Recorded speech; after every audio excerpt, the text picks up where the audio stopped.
தீய எண்ணங்கள் வந்தாலும் எப்படி இறைவனிடம் சரணாகதி அடைவது? நல்ல எண்ணம், தீய எண்ணம், எண்ணமே அவன் தான் உற்பத்தி பண்றான். அதுல நல்லது என்ன, தீயது என்ன?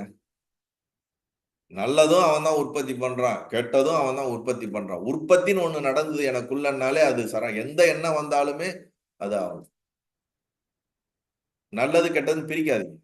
சரி, பிரிச்சா கூட நல்லதா இருந்தாலும் அவன் தான், கெட்டதா இருந்தாலும். இந்த உலகத்துல எவ்வளவோ நல்ல விஷயம் நடக்குது, எவ்வளவோ கெடுதல் நடக்குது. நம்ம என்ன, நம்ம கையில இருக்குது? மேல ஒருத்தன் படைச்சிருக்கான்னு இருந்தான்னா அவன் தான் பொறுப்பு. அவனுக்கு தெரியாதா இவ்வளவு கெடுதல் நடக்குதுன்னு? அவனுக்கு தெரியாதா இவ்வளவு நல்லது நடக்குதுன்னு?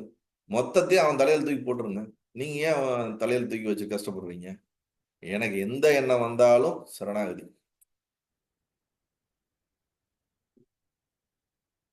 நல்லது வந்தாதான் சரணாகதி பண்ணும், கெட்டது வந்தா அது என்னோட மிஸ்டேக்கு அப்படின்லாம் நினைக்காதீங்க.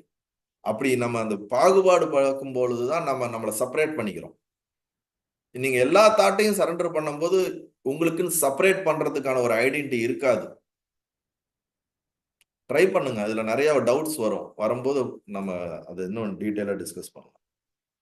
நல்லது.